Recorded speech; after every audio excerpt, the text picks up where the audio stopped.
CRPF salary নিয়ে গুরুত্বপূর্ণ update. 8 pay commission অনুযায়ী সিআরপিএফ নিউ স্যালারি কী হবে, গ্রস স্যালারি কী হবে, ডিটেলসে দেখাবো। কতটা পরিমাণ বেতন বাড়ছে দেখে নাও।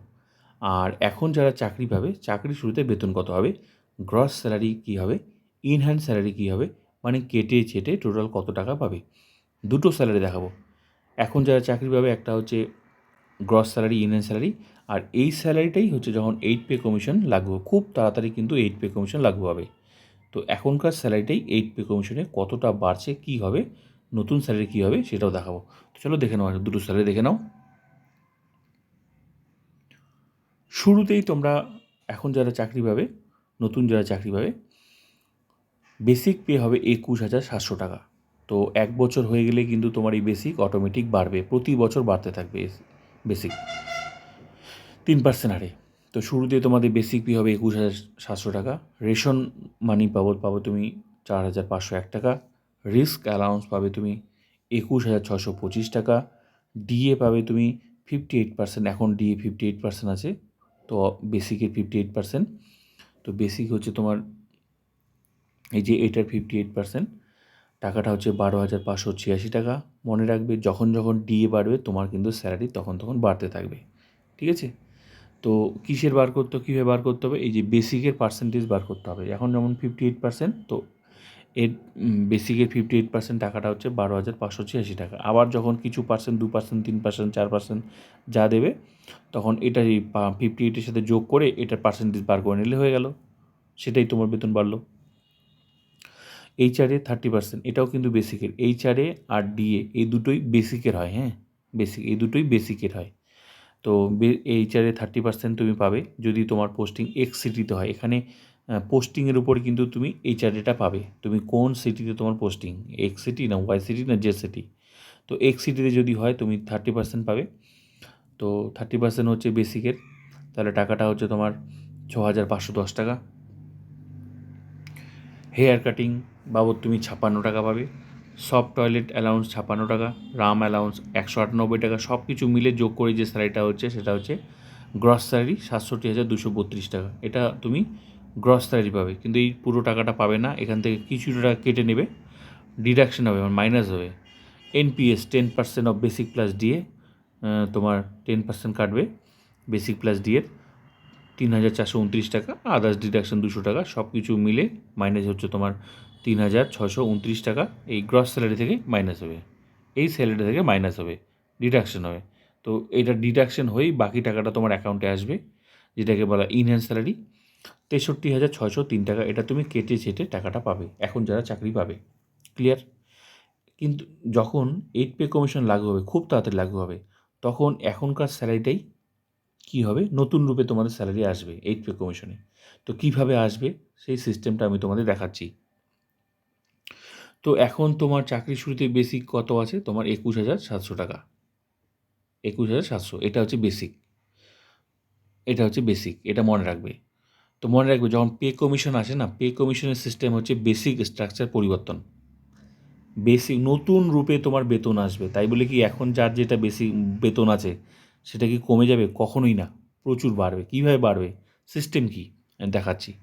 তো এখন তোমার যেটা বেসিক আছে, তো 8 পে কমিশনে স্যালারিটা কীভাবে হবে, তো যার যেটা বেসিক আছে, তো নতুন রূপে বেসিক আসবে তোমার। মোট কথা, পে কমিশন মানেই হচ্ছে বেসিক স্ট্রাকচার পরিবর্তন, যার যেটা বেসিক আছে সেটাকে গুণ করা হবে, একটা নির্দিষ্ট সংখ্যায় গুণ করা হবে। তো তোমার বেসিক কত দেখালাম আমি, চাকরির শুরুতে বেসিক দেখালাম 21,700 টাকা। তো নতুন রূপে বেসিক আসবে, নিউ বেসিক, দেখো নিউ বেসিক, দেখো সিস্টেম দেখাচ্ছি, 8 পে কমিশন স্যালারি সিস্টেম দেখো এখনকার। তাহলে তোমার বেসিক কত, 21,700 টাকা, 21,700। যখন 8 পে কমিশন লাগু হবে তখন তোমার স্যালারি 21,700-র সাথে গুণ করা হবে, একটা নির্দিষ্ট সংখ্যায় গুণই করা হবে, মাইনাস করা হবে না, গুণই করা হবে। এটাকে বলা হয় ফিটমেন্ট ফ্যাক্টর, যেটাকে বলা হয়। তো 2.57 সম্ভাবনা রয়েছে, এর থেকে বেশিও করতে পারে, কিন্তু বেশি সম্ভাবনা 2.57। তো 2.57 গুণ করলে তোমার টাকাটা, মানে নতুন বেসিক হচ্ছে, এই যে নতুন রূপে বেসিক হবে 55,769 টাকা। Only basic, only basic. আগে তোমার বেসিক কত ছিল, কত ছিল, মানে 7 পে কমিশন বেসিক কত ছিল, 21,700 টাকা। 21,700 টাকা কিন্তু তোমার 7 পে কমিশনে বেসিক।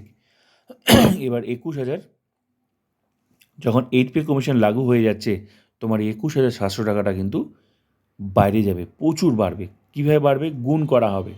তাহলে দেখো, বেতন হতে গেলে কি লাগে, বেতন হতে গেলে শুধু বেসিক দিয়ে কি বেতন হচ্ছে না, কতগুলো বেসিকের সাথে দেখো কী কী থাকবে, এই যে কতগুলো কিছু থাকে, এতগুলো অ্যালাউন্স থাকে, সব কিছু থাকবে, এগুলো সব কিছু থাকবে, কিন্তু পুরোটা সরকার ঠিক করবে। কিন্তু এই যে বেসিকটাকে গুণ করা হবে, তারপর তো বাকিগুলো থাকছেই। তাহলে দেখো, 8 পে কমিশনে তোমার স্যালারি কী হচ্ছে, নতুন রূপে বেসিক কী হচ্ছে, নতুন রূপে বেসিক হচ্ছে তোমার 55,769। তারপর সরকার ঠিক করবে ডিএ কত পার্সেন্ট দিবে। ডিএ 0 থাকার সম্ভাবনা রয়েছে, কারণ বেতন যেহেতু বাড়ছে তোমার। তাহলে ডিএ যদি 0 দেয় শুরুতে, এইচআরে তো থাকবেই, এইচআরে এখন যা পার্সেন্টেজ আছে সেটাও রাখতে পারে, নাও রাখতে পারে, কিন্তু রাখবেই। রিস্ক অ্যালাউন্স কতটা দিবে সরকার ঠিক করবে, নতুন রূপে বেতনটা ঠিক করবে। রেশন মানি সরকার কতটা ঠিক করবে, আদার্স অ্যালাউন্স ঠিক করবে। তাহলে দেখো, গ্রস স্যালারি যখন 8 পে কমিশন স্যালারিটা হবে, তো 55,669, এটা কিন্তু গুণই হবে, এই সংখ্যাটা গুণ হবে। বেসিকটা কিন্তু ফিক্সড, মানে বেতন বাড়ার সিস্টেম হচ্ছে যার যেটা বেসিক আছে সেটাকে গুণ করা হবে। আর গুণ করলে যে এমনি বেতনটা বেড়ে যাচ্ছে, তুমি দেখো শুধু বেসিকটাই তোমার 1 লাফে বাড়ছে কত, 21,000 থেকে বেড়ে যাচ্ছে 55,769 টাকা, 1 লাফে বেড়ে যাচ্ছে। তোমার কিন্তু বেতনের, মানে বেতন যেখানে সব কিছু মিলে তোমার বেতন হচ্ছিলো, দেখো কেটে চেটে কত টাকা পাচ্ছিলে, সব কিছু মিলে এখানে ডিএইচআরে সব কিছু মিলে যোগ করে তোমার হচ্ছিল 63,600, মানে 63,603 টাকা, সব কিছু মিলে। আর যখন 8 পে কমিশনের স্যালারি হচ্ছে শুধুমাত্র বেসিকটাই হয়ে যাচ্ছে তোমার এই 21,700 টাকাই হয়ে যাচ্ছে 55,769। তারপর তো ডিএ, এইচআরএ, রিস্ক অ্যালাউন্স এগুলো পাবেই, আদার্স অ্যালাউন্স, তাহলে এগুলো সব কিছু যোগ করো। তাহলে 55,769 প্লাস সব কিছু যোগ করো, যোগ করতে করতে তাহলে ভাবো কতটা বেতন তোমাদের বাড়ছে। কিন্তু এগুলো কিন্তু পুরোটা ঠিক করবে সরকার, কতটা পার্সেন্টেজ দিবে, কারণ নতুন রূপে তোমার বেতন আসবে। কিন্তু একটা কথা মনে রাখবে, বেতন কিন্তু তোমার প্রচুর বাড়ছে। কেন? কারণ যার যেটা বেসিক আছে সেটাকে গুণ করা হবে, আর গুণ করলে কিন্তু এমনি বেতন বেড়ে যাচ্ছে, সাথে তো এই অ্যালাউন্সগুলো থাকবেই। কিন্তু এখন যে অ্যালাউন্সগুলো দেখছো, এই অ্যালাউন্সটা এতটা রাখবে না, এর থেকে কিন্তু কমার সম্ভাবনা রয়েছে। কিন্তু এটা বাড়বে, প্রচুর বাড়বে, এটাকে গুণ করা হবে, বাকিগুলোকে কিন্তু গুণ করা হবে না, শুধু এটাকে গুণ করা হবে। আর ডিএ কতটা ঠিক করবে, পুরোটা ঠিক করবে। তাহলে ভাবো, তোমার কিন্তু 8 পে কমিশনের প্রচুর বেতন বাড়ছে। তো ভিডিওটা ভালো লাগলে like, comment, subscribe and share.